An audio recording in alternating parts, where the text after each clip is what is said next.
Alright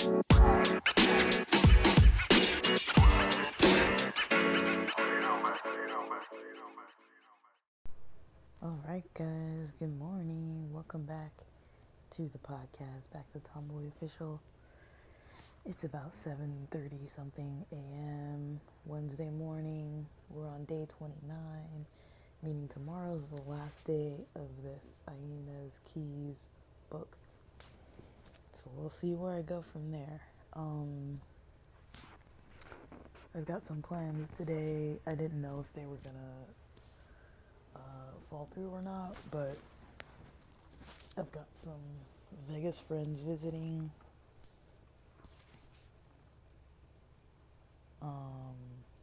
LGBT Vegas friends, and so I'm just gonna go hang out with them probably this afternoon.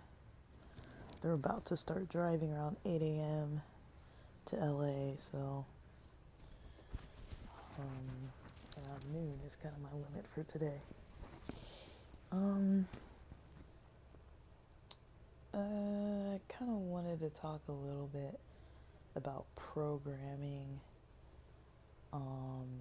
There was something in what I was reading today that kind of reminded me about, how we kind of get programmed. She was mentioning something like, about standards of beauty, for example. Like when you think of it, it's like this isn't the same across cultures, right? Like everybody has their own kind of examples of, what beauty is. Maybe it's dark skin, maybe it's light skin, maybe it's, some kind of a stretched plate in your lip or your ears, or elongated neck, or smaller feet, or, bigger features of some kind. I don't remember the African culture. There's a tribe that,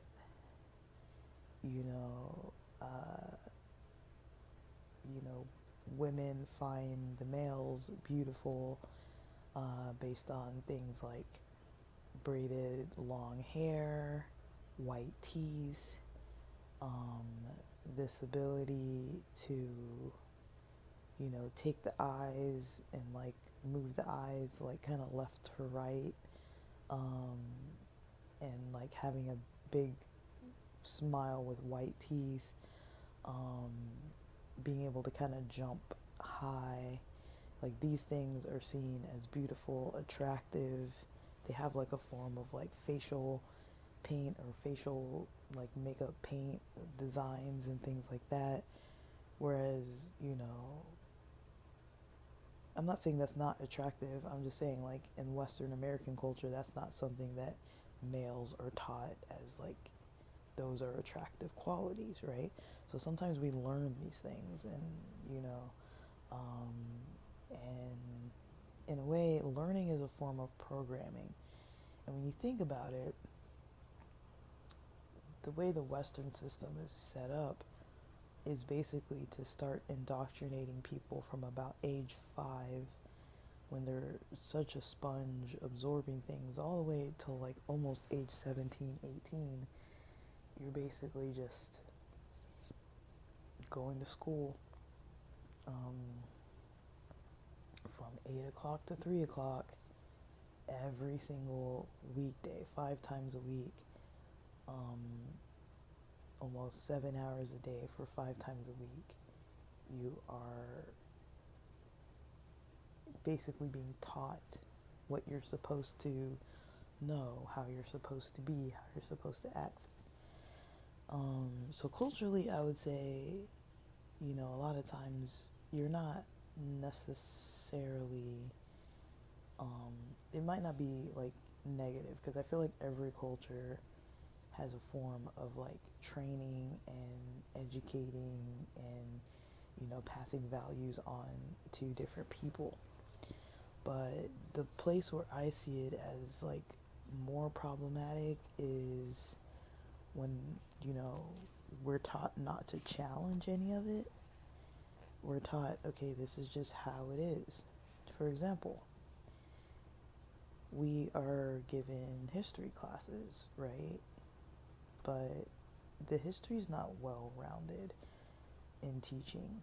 It's very one sided, one version, and we're not really taught, you know, something accurate or, you know, diverse. We're kind of taught like this very like slim view of some things in history that, you know, to some extent there's accuracy there, but it's not like the full story. And I feel like that's kind of normal. In most cultures, you're taught a version of history. You're not taught all the negative stuff that your country did that's like shameful.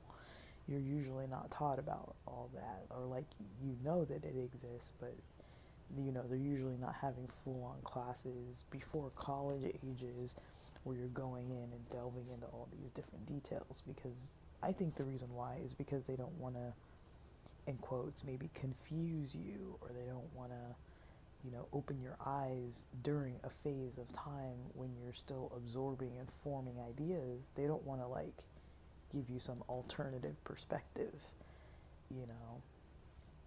But I take things like that and I kind of take a step back and look at it, and I'm like, you know, I went to school for a long time. Like, I've got classes I'm in right now, but I've been to school for a long time. And, you know, I kind of noticed some of the, like, I was kind of raised around, luckily, around a youth pastor and collegiate pastor that I had in my life that taught us to question things. You know, he would, you know, we would sit in, you know, this Friday night Vespers Bible study setting as teens and in college, and basically he would play devil's advocate for like everything. It would be like anything. It could be like the story of Genesis and Adam and Eve, and like, oh, so, you know, the reason why did God allow them to do this? Or like, oh, so God knew they were going to mess up. Or like, so what does that say about God? Or like, whatever. Like, just taking different stances, making you think, you know? And I know a lot of people hated that. People were like, I don't want to, you know, I don't want to debate. And I was into it. Like, I didn't really see like a lot of value in the debating and kind of like the emotional charge of it all, but what I kind of did learn to see value in was looking at the flip side of things, looking at different angles of things. And I think that was important, to have someone that was in a very strict environment where you're usually taught, like, don't question this stuff. You don't question religion. You know, you don't question what all these books of who says somebody's a prophet, and you're even questioning that they're a prophet. Like, you don't do that. You know, you just follow it. You do what it says. You know, it doesn't make sense. It doesn't resonate with you. It's not part of your nature. You just do it. Like, you're just told to just do it. You're not taught to like question, why am I doing this? Like, why are we still doing these things that don't make any sense sometimes? You know, like, why are we not doing these other things that some other cultures may be doing that are clearly way healthier than this other stuff that we're doing? You know, why are we, you know, keeping to certain types of things that aren't beneficial for our emotional health? You know, why are we not doing these other things? You know, why aren't we incorporating this other aspect? You know, it could be anything. It doesn't have to be like specifically like the details of like ancient books and stuff. But even questioning, you know, who says, you know, like this person all of a sudden springs up out in the 1800s saying that they've got some new messages that they need to kind of make these writings and write down all this stuff, and now we need to follow this stuff because it's newer information brought down from God. Like, who says that's what this actually is?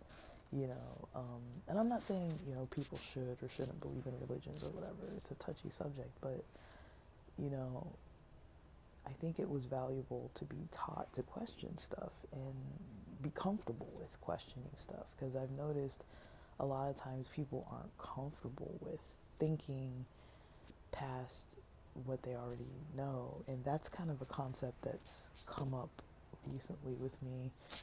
um, like I talked about that other book, that Jamie Messina book, um, and it had those 30 days. You're kind of like doing the workbook and stuff, and I was like, wow, this is really cool. I found it really helpful, and so I shared it with two of my friends. Well, maybe more, but I was in a group chat with two of my friends, and I shared it with them. And one of them was like, oh, thanks, but I knew they were never going to touch it. And then the other one, I guess, kind of looked at some of it and was like, this kind of stuff really stresses me out. And I was like, to me, it actually was like helpful, to reflect on my day, kind of plan out my day, reflect on my evening. And I'm just thinking, like, how is that stressful to reflect, and think about what just happened? Think about different aspects of, like, maybe I could have done something better. Maybe I could have improved on this. Maybe I could have done a little better on this, or maybe this could have gone better for my health if I would have approached it that way or this way or whatever. Like, it took me a little bit, to think about that. And I was having this conversation with another close friend that, I think they mentioned, and I can't remember if this was before or after, but they mentioned, it was this year, it was sometime this year, where we were talking about kind of like socially their experiences with like meeting new people and stuff, and we're kind of like playing with these ideas of like millennials and kind of socially like being in your 30s and like trying to meet people and stuff like that. And we started to realize, there is kind of this trend, there is kind of this idea of not really taking things too much, like, basically people don't want to, not everybody, but some people don't like challenging themselves as far as like their beliefs or their thoughts. And I'm not saying people shouldn't have faith and stuff. I'm not saying people shouldn't hold strong to their beliefs and just be like wavering about everything. But it's like sometimes things do need to be challenged, like a lot of things. And I know when it comes to politics, that becomes another big, huge issue. It's like, I was listening to a little bit of the Chosen Family podcast this morning, because they release episodes on Wednesdays, and it must be really early because I think I saw it. I was up at like 5 something in the morning, and maybe 5:30 or so I started to get going, and I saw that episode had launched, and I'm like, wow, it's early. I think they probably posted at midnight or something. I don't really know, but it's been out for a while now. This morning, and part of what they were saying, say for example, about some of the things with the bans on some of the drag performances and stuff like that, is like, violates the amendment about freedom of speech. And I was kind of like, I never really thought about that before, but it does, and so it's kind of like we can have different people trying to kind of make different laws, make different rules, do these different things, and sometimes it's like they're not even following the basics. It's like you're gonna try to pass this law and call it something that it's not, just for some reason that you're trying to like basically silence a bunch of other stuff. A lot of it's the gender related topics that people are having so many issues with, that for some reason they feel so threatened by, you know, somebody else, not themselves, but some other person. They feel threatened by some other person who wants to identify their gender in a way that person A does not understand. And it's like, well, just because you don't understand it doesn't mean you can just like make a rule that you can't do it anymore. And I feel like that's kind of weird. It's like they're trying to make all kinds of weird laws against, you know, the trans population, against any kind of, you know, gender non-conforming, gender related type of situation and identity. You know, they're basically just so thrown off by it that they feel a need to make laws. And it's like, I don't understand why this is something that's so concerning to these people. Like, it's not that big of a deal. Like, you know, I've heard people say stuff like, oh, like, I don't know what to call them, or like, and it's like, really? Like, so what? You know, like, it's almost like when somebody comes from another country and you're like, I don't know anything about their culture. And you know, maybe I would say for myself, I'm worried about offending this person, you know, because I don't know what's right or what's wrong. I don't want to do the wrong thing or say the wrong thing or act the wrong way and be like completely like, you know, rude or hurtful towards somebody just because of, you know, how I am, you know, how I'm being.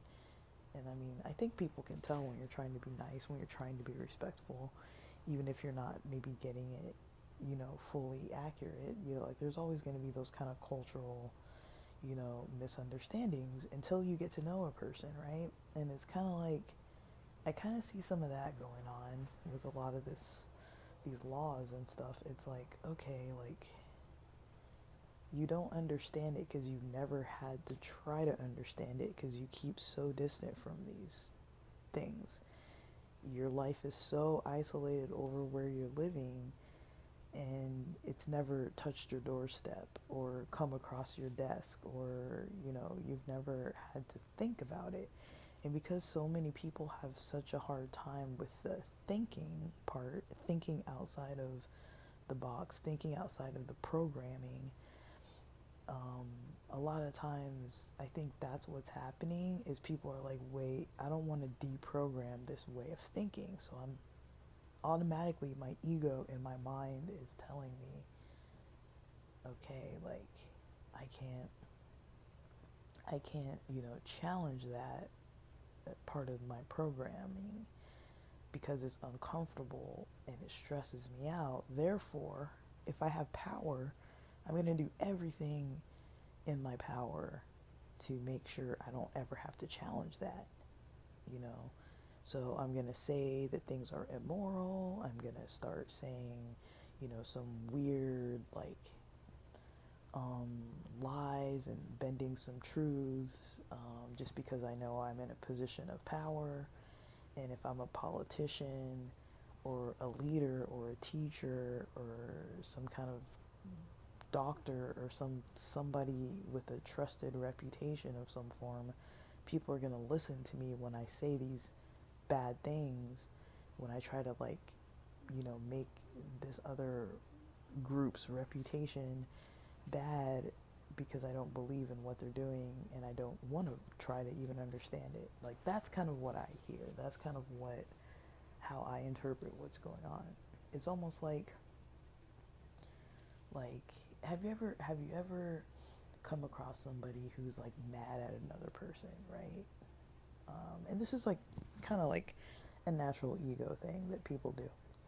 So if you've ever come across somebody who's kind of mad, like say you're at work and there's somebody higher up who kind of like makes you mad, right?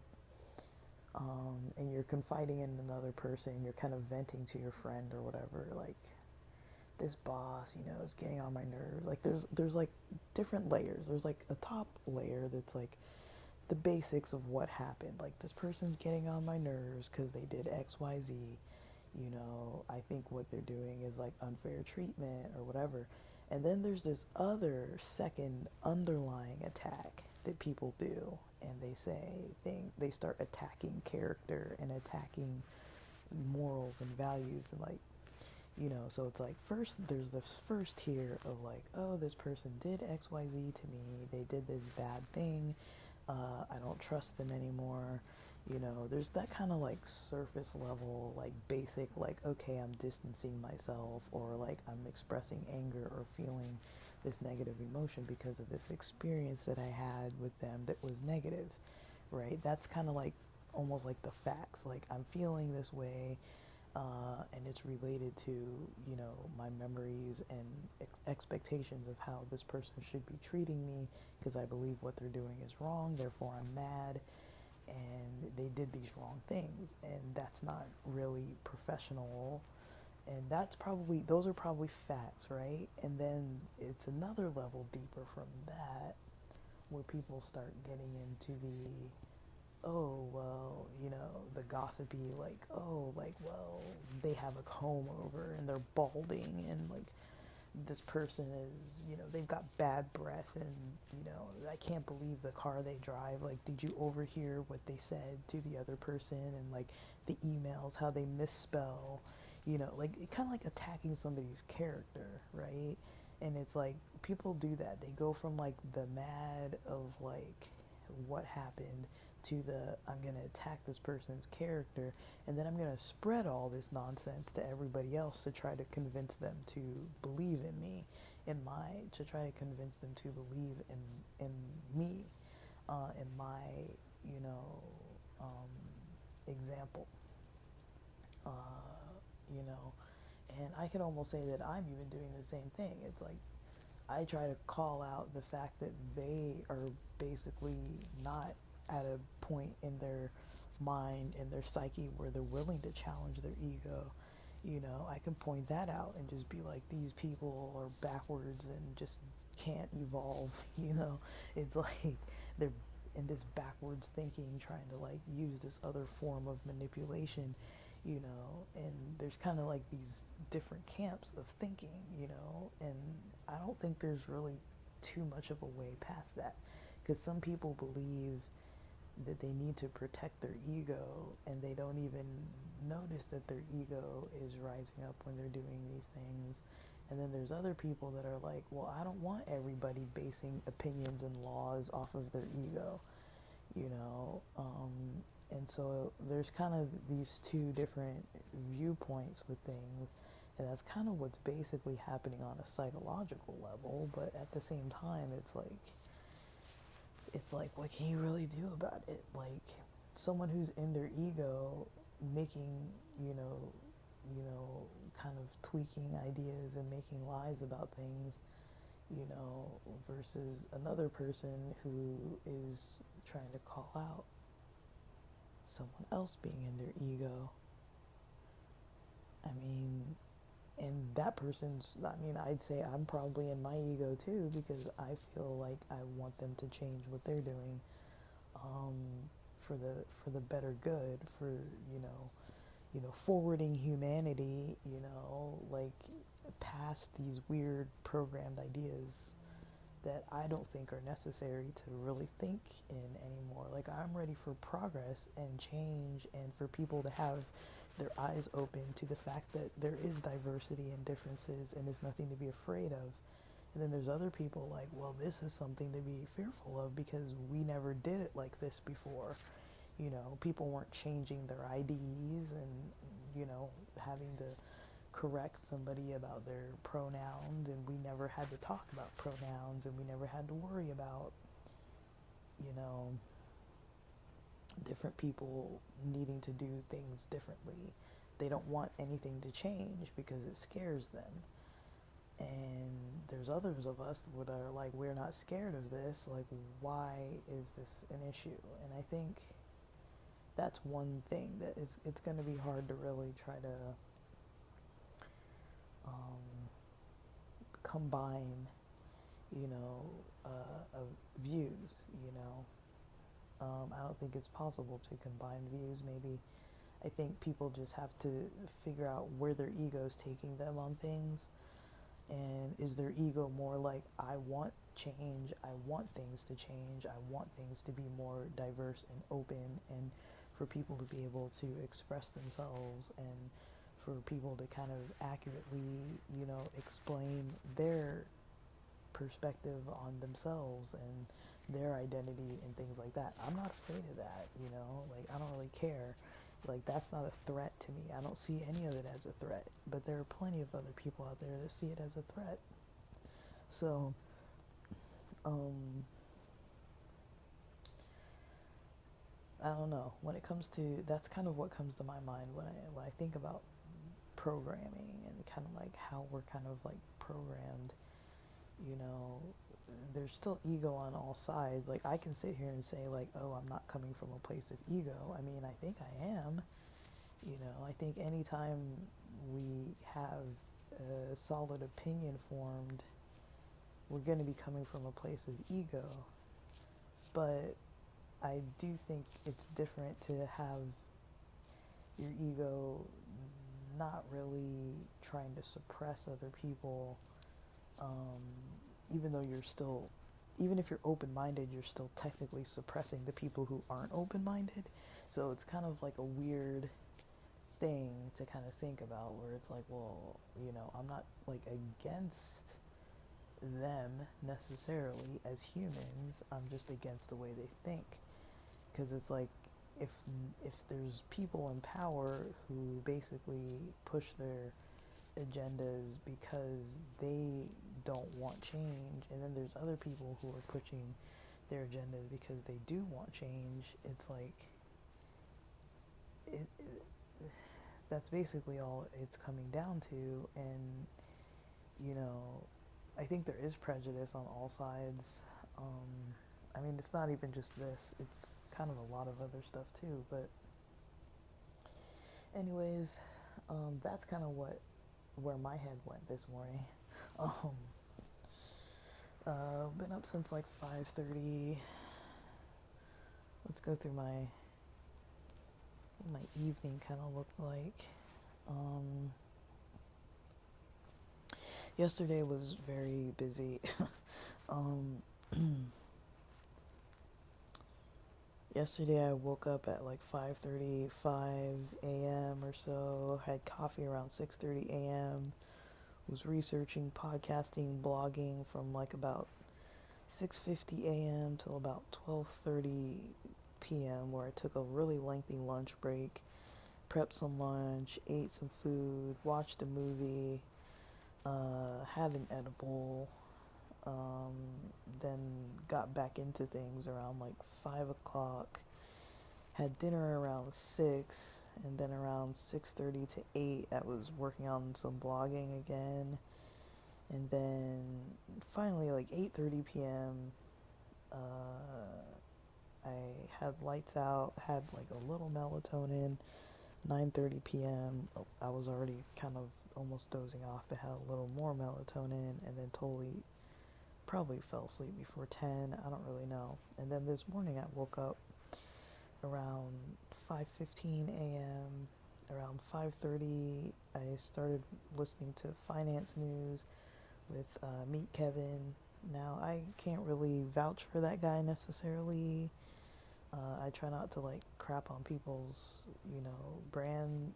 I don't know. Some of these guys got some weird shady stuff that they do. I don't really know. There was some stuff that he was kind of pitching about, the housing market, and some kind of weird scheme that he seemed to be trying to get people to buy into, that he's doing. But other than that, I like that he goes through live, he, goes through the reports. And so today, they had the inflation report on, I think this was closer to like 6:30 a.m. by that point. It's Weed Wednesday for me, so I had edible at 6 a.m., 6:30 a.m., had some cacao and been hydrating. And close to 8:30, I'm gonna start breakfast, but yeah, I'm up early. I got a friend coming to town around noon. I don't know what time actually he's coming.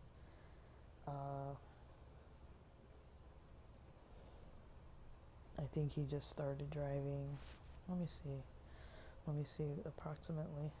I don't know if this map is going to cut off my recording. Let's see. How long is... I don't know exactly where he lives, actually. So yeah, it's about 5 hours. 4 hours, 45 minutes or so from the Las Vegas Strip to my location.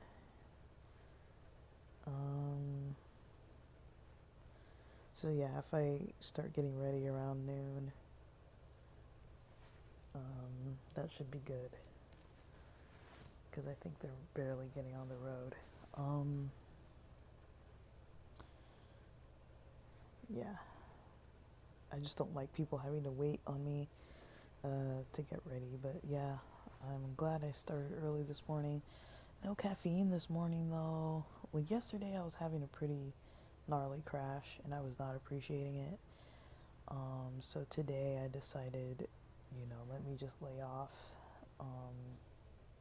at least for now. So I'm having cacao, been drinking a little water, probably need more water, honestly. And tonight I probably won't have any melatonin.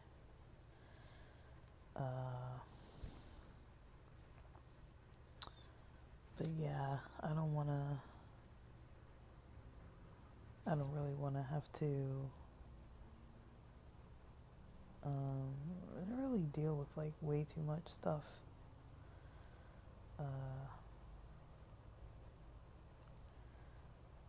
Like I'm kind of, I don't know, just trying to like chill today. Like I did a lot yesterday, and today I want to do less. But I am working on a lot of stuff, so I do want to kind of not. I don't want to just like do nothing. But yeah, I'm gonna have a pretty chill day today. I don't want to overwhelm myself. So I'm getting these recordings out, the ones I want to get out today. I don't know. I was gonna do job applications, but I think I just need a day. Like yesterday, I'm trying not to overwhelm myself, and Wednesdays tend to be my day that I'm doing more of a chill routine. So I would like to kind of stick to that and not push too hard, especially since Monday and Tuesday, those days I started around 5:30 a.m. and pushed pretty hard. So, I've got visitors coming. Maybe I should just chill till they get here, and then they're picking me up, and we're gonna, go to the beach, go to the pier, probably grab lunch, dinner. It's one of my friends giving one of his friends a tour of LA, so we're gonna be over in the beach cities areas today, so I'm just gonna chill and do that. And it's gonna be cloudy all day, so unfortunately we're not gonna have any nice, beautiful sunny weather for them to take pictures in, but it's still gonna be beautiful and nice. Alright, well, I'm gonna post this, get some breakfast going, kind of chill this afternoon, do some thinking, do some writing, just stick to the creative stuff this morning, but the chill creative stuff I don't really want to be cranking it out too much today. But yeah, these weeks, man, every week seems so short lately. I'm just like, I'm going Monday through Friday, and Wednesday is kind of like I'm trying to do stuff early Wednesday and then just chill the rest of the day. So anytime before breakfast is like busy time, but otherwise, I don't really want to be that busy, in all honesty. I think I need to, I think it works best for me to have 4 days where I'm busy, and also keep to my weekends, and still try to do one kind of like social activity a week. So this is going to be the socializing, 1 or 2 activities a week. So yeah, I don't want to do too much. I don't want to spend too much time or energy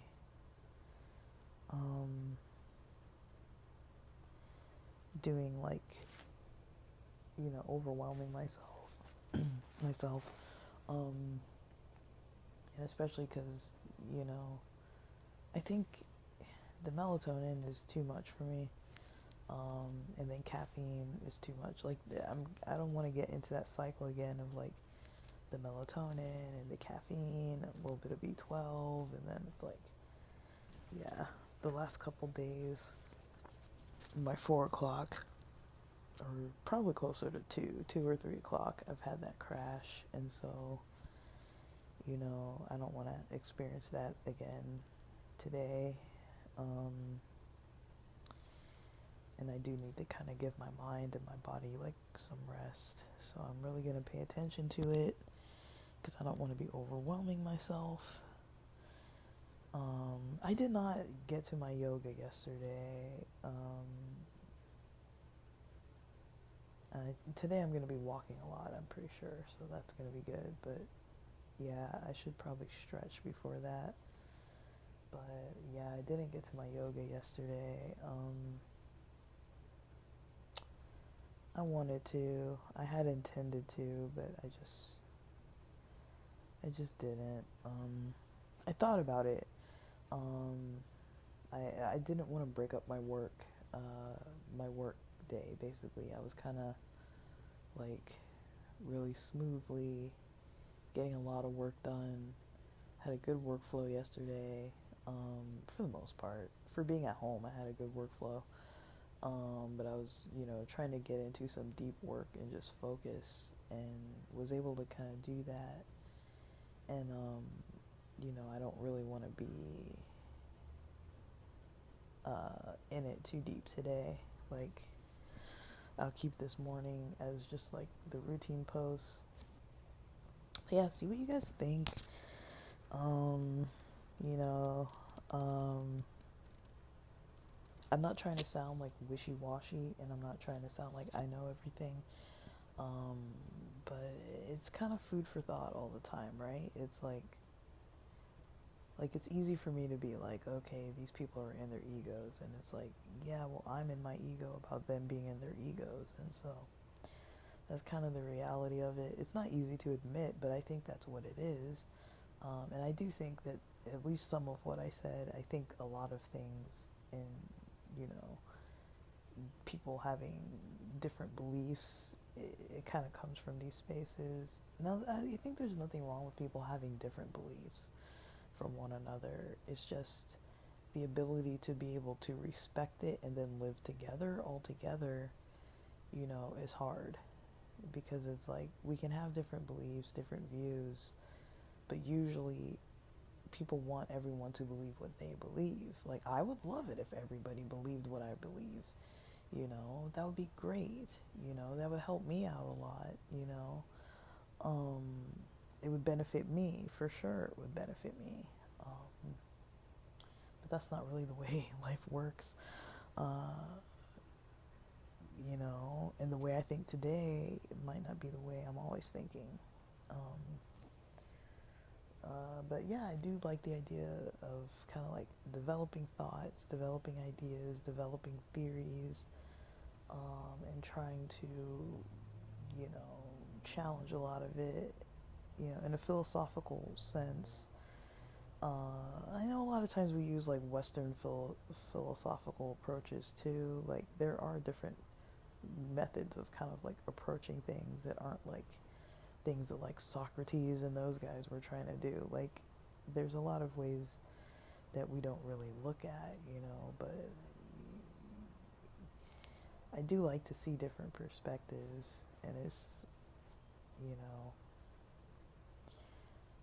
even if it is hard, even if it is challenging and a little bit annoying, that some people just don't seem to want to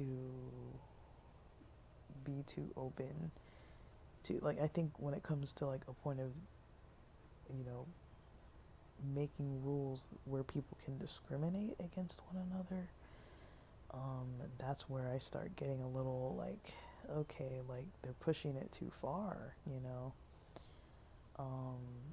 like it's one thing to have beliefs or be like, okay, I don't really like it when these other people do this other thing, but it's like to make it like a legal offense or to make it like something like that, where it's like now you're gonna get penalized if you do it, or you're gonna get penalized just, it's basically putting people with different gender identities at risk, because all of a sudden, if you do something, even if it's not drag necessarily, right? Because it's not only specifically related to drag. It says gender impersonator, like impersonating another gender. And that can be defined however someone wants to define it, right? Because once you're impersonating a gender, you're already at risk of potentially, breaking a law. And it's like, well, are trans people, I'm not saying trans people are impersonating a different gender, but, if a person isn't, maybe if you don't have like a legal ID that says something about, you being trans or something, or what your assigned gender was at birth, like where is the line drawn, and where are you considered by the law to be impersonating? You know what I mean? That's kind of like the types of questions I would have, is like, it's not too clear to me. And I could see, I don't know, our legal system is not perfect, it's not good. And then if you look at the people who are out on the streets, police and whatnot, we all know how that works. It's like, do you really trust police to really be the ones that are like, oh yeah, this person is like within the legal limit of like dressing, like they can't even handle somebody in a hoodie, it's like, come on, like we can't even get past like skin tones at this point. It's like, how are we going to start adding gender into the picture? It's like, this country really has issues, but I don't know, it just worries me because it's just one extra thing to have to worry about. It's like, okay, like, can I dress the way I want to in Tennessee? Like, what if I want to travel? What's that gonna look like? But those are the types of things that kind of bother me, that I think about, where it's like, it's already not safe to just go wherever you want whenever you feel like it. Like, I'm sitting over here in LA where it's like chill, but it's like there's definitely a lot going on. And I don't really mean to bring back up this specific example with this legal stuff, but that's kind of the first thing that comes to mind. But it's not, well, the concepts I'm talking about are not limited to, the current events. I think it can be applied in other areas too. And, I think every now and then it's good to take a step back and just have some reflection. And I think today, since it is my Weed Wednesday, I'm going to make it a reflective one, at least for the next few hours until I go out and meet my friends. And I'll see if we're if we're partying today or if we're just gonna chill and have some meals and drive around town. But I'm ready for either or. But I need to be well fed, so I'm gonna go feed myself, and then I'll kind of get on with it. But that's it for now. With that, I hope you liked this episode. Thanks for listening.